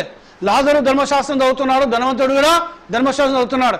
ఈ లాజరు ఏమో అబ్రహాం రొమ్మున విశ్రాంతి తీసుకుంటున్నాడు, ధనవంతుడేమో ఎక్కడున్నాడని? అబ్రహాం రొమ్మున ఉన్నాడా? పరలోకంలో ఉన్నాడా? నిత్యజీవంలో ఉన్నాడా? ఎక్కడున్నాడు ధనవంతుడు? నరకంలో ఉన్నాడు. అగ్ని ఆరతలేదు, పురుగు సస్యలేదు, యాతన పడుతున్నాడు. ఓ కనులేదు చూసి తండ్రివైన అబ్రహామా, నీ రొమ్మున లాజరును పంపించు, ఇక్కడ నేను యాతన పడుతున్నా. ఇక్కడ తన వేలితో ఒక నీటి చుక్క తీసుకొస్తే ఆ నీటి చుక్కతో నేను దాహం తీర్చుకుంటాను నేను. దేవునికి స్తోత్రం, హల్లెలూయా. సో ఈరోజు నీ డబ్బు మీద ఆశ కనుక ఉంటే, డబ్బు మీద కనుక నీ మనసు ఉండకుంటే, ప్రియ సోదరుడా, ఒకరోజు నీ స్థితి ఆ ధనవంతుడు ఎక్కడికి వెళ్ళాడో నువ్వు అదే స్థితిలో వెళ్తావు. డబ్బును ప్రేమించొద్దును, ధనమును ప్రేమించొద్దును, నీ శక్తిని ప్రేమించొద్దును, నీ బలమును ప్రేమించొద్దును, నీ ఫారం పండును ప్రేమించొద్దును. ఫారం పండు రావాలి, దానితో దేవుని సేవ చేయాలి. దేవునికి స్తోత్రం, హల్లెలూయా. అది బీదలకు పంచిపెట్టాలను, అది పేదవాళ్ళకి ఇవ్వాలను. దేవునికి మహిమ కలుగును గాక. కానీ ఏం చేస్తావు? మనకే అంతా మనమే తినాలి. నువ్వు ఆ ఆలోచన కనుక ఉండే ఖచ్చితంగా ధనవంతుడు ఏ స్థితిలో ఉంటాడో నువ్వు ఆ స్థితిలో ఉంటావు. నీ పరిస్థితి అదే. ఒక నీటి చుక్క క్రైస్తవుడు, ఈయన కూడా ఇశ్రాయేలుడే, ఈయన కూడా ఇశ్రాయేలుడే. లాజరు ఇశ్రాయేలుడే, ఈ ధనవంతుడు ఇశ్రాయేలుడే, ఆహాబు కూడా ఇశ్రాయేలుడే, ఏలియా కూడా ఇశ్రాయేలుడే. మరి ఆహాబు దగ్గరికి దేవుని దూత వచ్చి లేపుతలేదు. ఏలియా దీనంగా ప్రార్థన చేస్తే దేవుడు తన దూతను పంపించి ఏలియాకు సేవ చేపిస్తున్నాడు ఆయన, ఏలియాకు పరిచయం చేపిస్తున్నాడు ఆయన, ఏలియాకు భోజనం ఇస్తున్నాడు ఆయన. ఏలియాకు బలం లేదు, ఏలియాకు సైనికులు లేరు, ఏలియాకు ఐశ్వర్యం లేదు, ఏలియాకు అంతస్తులు లేవు, ఏలియాకు డబ్బు లేదు, ఏలియాకు సైనికులు లేరు, ఏలియాకు రాజ్య బలం లేదు. కానీ ఎవరున్నాడనగా దేవుడు ఏలియాతో ఉన్నాడు ఆయన. దేవునికి స్తోత్రం, హల్లెలూయా. సో ఇక లాజరు దగ్గర ధనము లేదు, లాజరు దగ్గర సైన్యం లేదు, లాజరు మంచి ఆహారం లేదు, మంచి వస్త్రం లేదు. కానీ ఎవరున్నాడుగా లాజరుతో దేవుడు ఉన్నాడు ఆయన. దేవునికి స్తోత్రం, హల్లెలూయా. ఈరోజు నువ్వు పేదవాణి కావచ్చు, నువ్వు దిక్కులేని వాణి కావచ్చు, నువ్వు దరిద్రుడవు కావచ్చు, నువ్వు ఆహారం సరిగా లేకపోవచ్చు, వస్త్రం సరిగా లేకపోవచ్చు. కానీ గుర్తుంచుకో, నువ్వు యేసు ప్రభు నమ్ముకొని, యేసు ప్రభు నామములో బాప్తిసం తీసుకొని ఈ కాల వర్తమానం నమ్మి ఈ కాల వర్తమాన సంఘంలో స్థిరంగా ఉండండి. నువ్వు గుర్తుంచుకో, నీతో పాటు ఈ వర్తమానంలో ఏ దేవుడైతే ఉన్నాడో ఆ దేవుడు నీతో ఉన్నాడు ఆయన. ఆ దేవుడు ప్రభు అయిన యేసు క్రీస్తు అయినాడు ఆయన. ఆయన నిన్న నేడు నిరంతరం యుగ యుగంలోకి ఆయన ఏకరీతిగా ఉన్నాడు ఆయన. ఆయన మారని దేవుడు, ఆయన మార్పు లేని దేవుడు అయినాడు ఆయన. ఈరోజు చూడండి, ఆ ధనవంతుడు యాతన పడుతున్నాడు ఆయన. నీ డబ్బు ఎక్కడ ఉంటుందో నీ హృదయం అక్కడ ఉంటుంది అన్నాడు యేసు ప్రభు. ఏలియా దగ్గర ధనం లేదు, ఆహారం లేదు ఆయనకు. కానీ ఏం చేశాడు? దేవుడే అన్నం పట్టుకొచ్చి ఇచ్చాడు ఆయన. అసలు తెలుసా అండి, కాకులు రొట్టెను మాంసాన్ని పట్టుకొచ్చి ఇచ్చాయి. అసలు కాకుల నైజం ఏంటిదండి? పిల్లల దగ్గర ఎత్తుకొని ఉరుకుతాయి అవి, అవునా కదా? వాస్తవేనా? మరి కాకులతో పంపించండు. దాని మనసు ఎత్తుకొని పోయి తినే మనసు అయినా దానికే చెప్పాడు. నా సేవకుడు అక్కడ ఉన్నాడు కేరీతు వాగు దగ్గర. ఉదయకాలం రొట్టె మాంసం, సాయంకాలం రొట్టె మాంసం తీసుకెళ్ళి నా సేవకునికి ఏమని కాకికి ఆజ్ఞాపించాడు దేవుడు. దేవునికి స్తోత్రం. హల్లెలూయా. నువ్వు నిజంగా దేవుని సేవకుడు అయితే, నిజమైన వర్తమానం ప్రకటిస్తే, నిజంగా దేవుని కోసం నిలబడితే, నువ్వు ఎక్కడ ఉన్నా యేసయ్య నిన్ను పోషిస్తాడు. ఆయనకు అసాధ్యమైంది ఏది లేదు. ఆయనకు సమస్తము సాధ్యమైన దేవునికి మహిమ. హల్లెలూయా. ఆయన గొప్ప దేవుడు అయినాడు. ఆయన చూడండి, యాతన పడుతున్నాడు ధనవంతుడు. లాజరు పోయాడు, అబ్రహాము రొమ్మున సెద తీరుతున్నాడు. ఆయన ధనవంతుడు అంటున్న, తండ్రివైన అబ్రహామా, నేను ఇక్కడ యాతన పడుతున్నా, నాకు ఒక నీటి చుక్కను తీసుకురా, నీ రొమ్మున లాజరు ఉన్నాడు, ఆ లాజరుతో పంపించు. అంటే ఇంకా లాజరును చాలా నీచంగా చూస్తున్నాడు. అవునా కదా? వాస్తవేనండి? వాస్తవమా కదా? కొంతమంది ధనవంతులు పేదోళ్ళను చాలా నీచంగా చూస్తారు, చాలా హీనంగా చూస్తారు. వాళ్ళ మాటలు కూడా ఎబ్బెట్టుకుంటాయి. పేదోళ్ళను ప్రేమించారు వారు. డబ్బు ఉన్నదని అహంకారం వారికి, డబ్బు ఉన్నదని గర్వం వారికి. పేదలను దగ్గరికి రానియరు వారు. అంటే అక్కడికి పోయినా వీళ్ళలో ఉన్న గర్వం పోలే, ఈ ధనవంతుల్లో ఉన్న గర్వం పోలే. అందుకే యేసయ్య అగ్ని ఆరదు, పురుగు చావదు. దేవునికి స్తోత్రం. హల్లెలూయా. నీ రొమ్మున ఉన్న లాజరును పంపించు. ఒక్క నీటి చుక్క తన వేలితో ఒక నీటి చుక్క వేస్తే నేను సెలదీరుతాను నేను. అప్పుడు అన్నాడు ఏమని, లాజరు అయితే భూమిని ఉన్నప్పుడు తన కష్టాలు పడ్డాడు బిడ్డ, ఒక్క మెతుకు అన్నం పెట్టినావా లాజరుకు? హాస్పిటల్ తీసుకొని వైద్యం చేయించినావా లాజరుకు? లాజరుకి ఇల్లు కట్టించినవా? నీ కొట్టను నింపుకొని మళ్ళా కట్టుకున్నావు ఇల్లు. నీ ప్రాణంతో నా ప్రాణమా, విస్తారమైన ధనమున్నది, విస్తారమైన ధాన్యమున్నది, తినుము తాగము సుఖించమన్నావు. మరి లాజరు చూసినావాను? ఆయన యాతన అక్కడ కష్టపడ్డాడు, ఇక్కడ ఆయన సెద తీరుతున్నాడు. అక్కడ నీవు నీ మనసుకు నచ్చినట్టుగా జీవించావు. నువ్వు ఎట్లా జీవించాడు అటైనా? మనసుకు నచ్చినట్టుగా, నీ మనసుకు నచ్చినట్టుగా జీవించావు. నీ మనసుకు నచ్చింది తిన్నావు, నీ మనసుకు నచ్చిన బట్టలు ధరించావు, నీ మనసుకు నచ్చిన ఇల్లు కట్టుకున్నావు, నీ మనసుకు నచ్చిన కార్లు కొనుక్కున్నావు, నీ మనసుకు నచ్చిన బైకులు కొనుక్కున్నావు, నీ మనసుకు నచ్చిన ప్రకారం జీవించాను. అది దేవుడు ఇచ్చేదాకా ఆగినవా? దేవునికి స్తోత్రం. హల్లెలూయా. దేవుడు ఇచ్చేదాకా ఓపిక పట్టినవా? దేవుడు ఇచ్చేంత వరకు ఆగినవాను? దేవుని కోసం ప్రయాసపడ్డావా? దేవుని కోసం కష్టపడ్డావా? దేవుని నామం కోసం ప్రయాసపడ్డావా? దేవునికి స్తోత్రం. హల్లెలూయా. హల్లెలూయా. మనం ఏమనుకుంటే దేవుడు మమ్మల్ని దీవించాడు. ఈ ధనవంతులంతా అనుకునేది దేవుడు మమ్మల్ని దీవించాడు, దేవుడు మమ్మల్ని ఆస్వాదించాడు. దేవునికి స్తోత్రం. అందరినీ దీవిస్తాడు దేవుడు. పాపులను కూడా నరాంతకులను దీవిస్తున్నాడు. వాని దగ్గర డబ్బు ఉంటుంది, వ్యభిచార దగ్గర డబ్బు ఉంటుంది. ఈ కాలంలో అందరి దగ్గర డబ్బు ఉన్నది. దేవునికి మహిమ. హల్లెలూయా. అయితే నీ దగ్గర ఉన్న దాన్ని దేనికోసం వాడుతాను? అక్కడ కూడా గర్వం పోలే ఆ ధనవంతుంది, ఆ అహంకారం పోలే ధనవంతుంది, ఆ చెడు నైజం పోలే ధనవంతుంది. దేవునికి స్తోత్రం. హల్లెలూయా. సో ఆయన అన్నాడు, నీ మనసు ఉన్నట్టుగా జీవించినావు బిడ్డ, నువ్వు అక్కడ యాతన పడుతున్నావు. ఆయన ఇక్కడ లాజరు ఇక్కడ సెదతీరు. ఎక్కడున్నాడు లాజరు? అబ్రహాము రొమ్మున. దేవునికి మహిమ. హల్లెలూయా. నువ్వు దేవుని కోసం కష్టపడితే, నువ్వు దేవుని కోసం ప్రయాసపడితే, నువ్వు దేవుని కోసం నిలబడితే, నువ్వు దేవుని యొక్క సత్యం కోసం నిలబడితే, ఇక్కడ ఏలియా నిలబడితే దేవుడు తన దూతను పంపించి ఏలియాకు పరిచర్యలు చేపిస్తున్నాడు. ఆయన కాకులతో ఆహారం పంపించాడు, కాకులతో మాంసాన్ని పంపించాడు, కాకులతో రొట్టెను పంపించాడు. ఆయన ఒక విధరాలకు సెలవిచ్చాడు. ఆయన ధనవంతులకు సెలవిచ్చు కదా ఆయన? అవునా కదా? విధరాలకు సెలవిచ్చాడు. ఆయన నా సేవకుని ఏలియాను పోషించిన వాని. దేవునికి మహిమ. హల్లెలూయా. ఇక్కడ విశ్రాంతి, ఇక్కడ కష్టపడుతున్నాడు ఆయన. దేవుడు తన దూతను పంపించాడు. దేవుని దూత వచ్చి ఆయన లేపి నిలబుడ్డిచ్చింది, కాల్చిన అప్ప రొట్టె ఇచ్చింది. ఆ దూత రొట్టెను తిన్నాడు, నీళ్లు తాగాడు, మళ్ళీ పడుకున్నాడు, మళ్ళీ సాయంకాలం లేపాడు, దేవుని దూత వచ్చాడు, మరలా లేపాడు, రొట్టె తిన్నాడు, నీళ్లు తాగాడు. 40 దినాలు ప్రయాణం చేసి దేవుని పర్వతం అనబడిన హోరేబు కొండ యుద్ధకు వచ్చి దేవుని దగ్గర మొరపెడుతున్నాడు ఆయన. దేవునికి స్తోత్రం. హల్లెలూయా. హల్లెలూయా. ఈరోజు మనం కూడా ఈ కాల వర్తమానం హోరేబు కొండ అయినది. దేవునికి మహిమ. హల్లెలూయా. దేవుని పర్వతం. ఈరోజు నిన్ను దేవుడు మోస్తున్నాడు.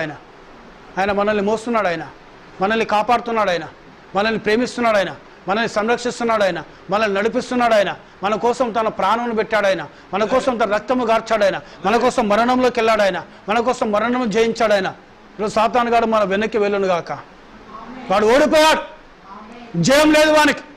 యేసుక్రీస్తు జయశీలుడు అయినాడు.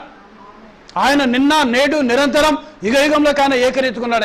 ఆయన మారని దేవుడు. ఆయన దేవునికి స్తోత్రం, హల్లెలూయా. ఆయన హోరేబు కొండ మీదకి పోయాడు. ఆయన ఆ కొండ మీద దేవుడు ఆయనతో మాట్లాడుతున్నాడు.